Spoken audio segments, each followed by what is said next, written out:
ಸ್ನೇಹಿತರೆ ನಮಸ್ಕಾರ, ನಾನು ರವೀಂದ್ರ ಜೋಶಿ. ಈ ಮನುಷ್ಯ ಅದು ಹೇಗೆ ಇಷ್ಟೊಂದು ಓಡಾಡ್ತಾರೋ ಕಾಲಿಗೆ ಚಕ್ರವನ್ನು ಕಟ್ಟಿಕೊಂಡು ಅಂತ ನನಗೆ ಇನ್ನೂ ತನಕ ಅರ್ಥ ಆಗಿಲ್ಲ. ನರೇಂದ್ರ ಮೋದಿ ಅವ್ರ ಬಗ್ಗೆ ಮಾತಾಡ್ತಾ ಇದ್ದೀನಿ. 100 ದಿನಗಳಲ್ಲಿ 7 ಬಾರಿ ಇಲ್ಲಿಯವರೆಗೂ ಅವರು ತಮಿಳುನಾಡಿಗೆ ಭೇಟಿಯನ್ನು ನೀಡಿದ್ದಾರೆ.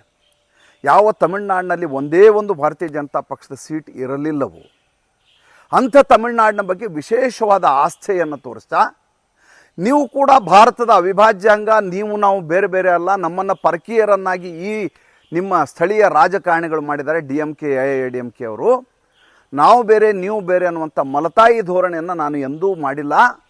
ನಾನು ನಿಮ್ಮೊಂದಿಗಿದ್ದೇನೆ, ನಿಮ್ಮ ಜೊತೆ ಇರ್ತೇನೆ ಅಂತ ನಿರಂತರವಾಗಿ ಅಲ್ಲಿ ತಮ್ಮ ಭಾಷಣಗಳನ್ನು ಮಾಡುವುದು ಮಾತ್ರ ಅಲ್ಲ, ರ್ಯಾಲಿ ಮಾಡುವುದು ಮಾತ್ರ ಅಲ್ಲ, ಹಿಂದಿ ಭಾಷಣವನ್ನು ತಮಿಳಿನಲ್ಲಿ ತರ್ಜುಮೆ ಮಾಡುವಂಥ ಸುಭಾಷಿಣಿ ಅನ್ನುವಂಥ ಒಂದು ಆ್ಯಪ್ ಮೂಲಕ ತಮಿಳಿನಲ್ಲಿಯೇ ಕೇಳಿಸುವ ಹಾಗೆ ಮಾಡಿದ್ದಾರೆ. ಈ ಬಾರಿ ಎಲ್ಲರೂ ಪ್ರಶ್ನೆ ಮಾಡ್ತಾಯಿದ್ರು, ಕಳೆದ ಬಾರಿ 303 ಸೀಟ್ ಬಂದಿತ್ತು, 370 ಆಗಬೇಕಂದ್ರೆ ಇನ್ನು 67 ಸೀಟ್ ಬರಬೇಕು. ಈಗಾಗಲೇ ಉತ್ತರ ಭಾರತದ ಎಲ್ಲ ರಾಜ್ಯಗಳಲ್ಲಿ ಕಳೆದ ಬಾರಿ ಸ್ವೀಪ್ ಮಾಡಿತ್ತು, ಕರ್ನಾಟಕದಲ್ಲಿ 25 ಸ್ಥಾನಗಳನ್ನು ಪಡೆದಿತ್ತು. ಈ ಬಾರಿ ಆ ರೀತಿಯದಾದಂಥ ವಾತಾವರಣ ಕಾಣ್ತಾ ಇಲ್ಲ. ಎಲ್ಲ ಕಡೆ 1, 2, 3, 4 ಸ್ಥಾನಗಳನ್ನು ಕಡಿಮೆನೂ ಪಡಿಬಹುದು, ಸಾಧ್ಯತೆ ಇದೆ. ಹಾಗಿರುವಾಗ ಇವರು 400 ಪಾರು 370 ಅಂತ ಹೇಳ್ತಾ ಇದ್ದಾರೆ. ಹೇಗೆ ಸಾಧ್ಯ? ಇದು ಕೇವಲ ನರೇಟಿವ್ ಸೃಷ್ಟಿ ಮಾಡಲಿಕ್ಕಾಗಿ ನರೇಂದ್ರ ಮೋದಿ ಹೇಳಿರಲಿಕ್ಕೆ ಸಾಧ್ಯವೇ ಇಲ್ಲ. ಸುಮ್ಮನೆ ಹೇಳ್ತಾರಲ್ಲ, ಕಾಂಗ್ರೆಸ್ ಪಕ್ಷ ಅಧಿಕಾರಕ್ಕೆ ಬರುತ್ತೆ ಅಂತ ಹೇಳ್ತಾರೆ. ಕಾಂಗ್ರೆಸ್ ಪಕ್ಷ ಅಧಿಕಾರಕ್ಕೆ ಬರಬೇಕು ಅಂದರೆ ಮೊದಲು ಕ್ಯಾಂಡಿಡೇಟನ್ನು ಹಾಕಬೇಕು. ಮಜಾ ಅಂದರೆ ಕಾಂಗ್ರೆಸ್ಸಿನ ಒಬ್ಬ ಕ್ಯಾಂಡಿಡೇಟು, ರಾಜಸ್ಥಾನದ ಕ್ಯಾಂಡಿಡೇಟು ಯಾವಾಗ ಟಿಕೆಟ್ ಕೊಡ್ತಾರೆ ಅಂತ ಗೊತ್ತಾಯಿತು, ಇದ್ದಕ್ಕಿದ್ದ ಹಾಗೆ ಫಾರಿನ್ ಹೋಗಿ ಅಮೇರಿಕಾಗೆ ಹೋಗಿ ಕೂತ್ಕೊಂಡ್ಬಿಟ್ರು. ನಂಗೆ ಬರೋಕ್ಕಾಗಲ್ಲ ಈಗ ಅಂತ, ಬೇರೆ ಯಾರನ್ನಾರು ನಿಲ್ಲಿಸಿ ಅಂತ. ಎಲ್ಲಿ ಕಂಡುಬಿಟ್ರೆ ಟಿಕೆಟ್ ಕೊಡ್ತಾರೋ ಅಂತ ಕಾಂಗ್ರೆಸ್ನವ್ರು ಎದ್ದು ಬಿದ್ದು ಓಡಿ ಹೋಗ್ತಾ ಇದ್ದಾರೆ. ಅವರ ಅಧಿಕಾರ ಬರುತ್ತೆ, ಅವರು ಕಾಂಗ್ರೆಸ್ ಅಧಿಕಾರಕ್ಕೆ ಬರುತ್ತೆ ಅಂತ ಅವರು ಅಕಸ್ಮಾತ್ ಎಲ್ಲರೂ ಹೇಳ್ಕೊಂಡ್ರೆ ಅದಕ್ಕಿಂತ ನಗೆಪಾಟಲಾಗುವಂಥ ವಿಚಾರ ಬೇರೆ ಯಾವುದೂ ಇರಲಿಕ್ಕೆ ಸಾಧ್ಯ ಇಲ್ಲ. ಹಾಗೆ ಉತ್ಪ್ರೇಕ್ಷೆಯ ಮೂಲಕ ನರೇಂದ್ರ ಮೋದಿ ಯಾವತ್ತೂ ಹೇಳಲಿಕ್ಕೆ ಹೋಗೋದಿಲ್ಲ, ಇಲ್ಲಿವರೆಗೂ ನಾನಂತೂ ನೋಡಿಲ್ಲ. ಮೋಟಿವೇಶನ್ ಆಗುವಂಥ ಮಾತನ್ನು ಹೇಳಬಹುದು, ಅಥವಾ ಈ ಬಾರಿ ನಮ್ಮ ಗೆಲುವು ಶತಸಿದ್ಧ ಅಂತ ಹೇಳ್ಬೋದು. ಅದೆಲ್ಲ ಸ್ವಾಭಾವಿಕವಾದದ್ದು, ರಾಜಕೀಯ ಭಾಷಣಗಳು, ಅದನ್ನು ನಾವು ಒಪ್ಕೋಬೇಕಾಗತ್ತೆ. ಆದರೆ ಒಂದು ಅಂಕಿಅಂಶ ಹೇಳುವಾಗ ಒಂದು ಲೆಕ್ಕಾಚಾರವನ್ನು ಮಾಡಿರ್ತಾರೆ, ಆ ಲೆಕ್ಕಾಚಾರಕ್ಕೆ ಅನುಗುಣವಾಗಿ ಅವರು ಮಾತನಾಡಿರ್ತಾರೆ. 7 ಬಾರಿ ತಮಿಳುನಾಡಿಗೆ ಹೋಗ್ತಾರೆ ಅಂದರೆ ಕಾರಣ ಏನು? ನಾನು ಯಾವಾಗಲೂ ಹೇಳ್ತಾ ಇದ್ದೆ, ನಮ್ಮ ಆಲೋಚನೆಯ ಬಿಂದು ಎಲ್ಲಿ ನಿಲ್ಲತ್ತೋ ಅಲ್ಲಿ ನರೇಂದ್ರ ಮೋದಿ ಅವ್ರದ್ದು ಶುರು ಆಗತ್ತೆ ಅಂತ.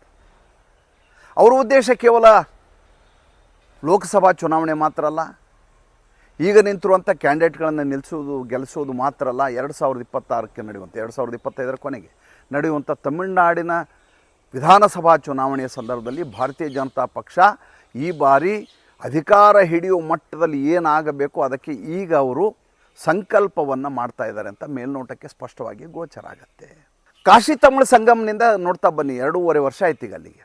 ತನ್ನ ಕಾನ್ಸ್ಟಿಟ್ಯುಯೆನ್ಸಿ ಆದಂಥ ವಾರಣಾಸಿಯಲ್ಲಿ ಅಲ್ಲಿರುವಂಥ ತಮಿಳರನ್ನೆಲ್ಲ ಸೇರಿಸಿ ಆ ತಮಿಳರ ಜೊತೆ ಒಂದು ಅನುಸಂಧಾನವನ್ನು ಮಾಡಿ ಅದರ ನರೇಟಿವ್ ತಮಿಳುನಾಡಿಗೆ ಹೋಗಬೇಕು, ಆ ರೀತಿಯಾದಂಥ ಆಲೋಚನೆಯನ್ನು ಕೈಗೊಂಡಂಥ ಮನುಷ್ಯ ನರೇಂದ್ರ ಮೋದಿ. ಅವರು ಒಂದೊಂದು ಭೇಟಿಯ ಬಗ್ಗೆ ಹೇಳ್ತಾ ಹೋಗ್ತೇನೆ.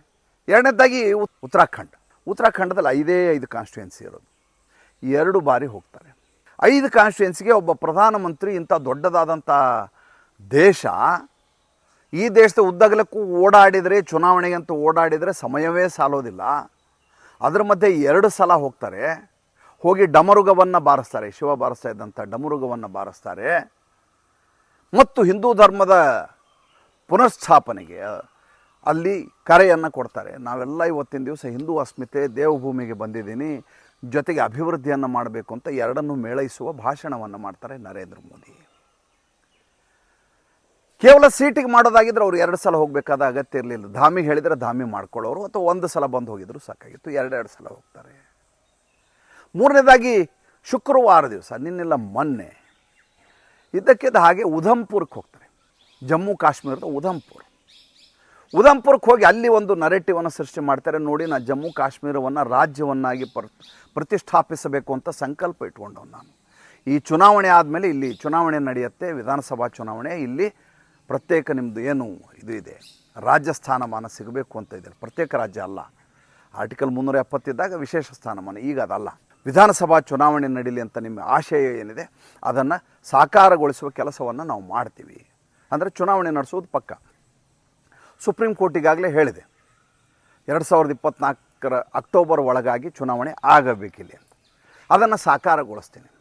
ಅಷ್ಟೇ ಹೇಳೋದಿಲ್ಲ, ಇನ್ನೊಂದು ಮಾತನ್ನು ಪ್ರಸ್ತಾಪ ಮಾಡ್ತಾರೆ. ಏನಪ್ಪ, ಈ ಉಪದ್ವ್ಯಾಪಿಗಳು ಆಡಿರುವಂಥ ಮಾತನ್ನು ಅಲ್ಲಿ ಉದ್ಧರಿಸ್ತಾರೆ. ಯಾವತ್ತು ನರೇಂದ್ರ ಮೋದಿಯವರು ಚುನಾವಣಾ ರ್ಯಾಲಿಗೆ ಹೋದಾಗ ಕೇವಲ ಮತ್ತು ಕೇವಲ ಅಭಿವೃದ್ಧಿಯ ಕುರಿತಾಗಿ ಅತಿ ಹೆಚ್ಚು ಮಾತನಾಡುವುದು, ಧರ್ಮದ ಮೂಲಕ ಮತವನ್ನು ಪಡೆಯಬೇಕು ಅನ್ನುವಂಥ ಉದ್ದೇಶ ಇಟ್ಕೊಂಡು ಯಾವತ್ತೂ ನರೇಂದ್ರ ಮೋದಿಯವರು ಪ್ರಯತ್ನ ಮಾಡಿಲ್ಲ.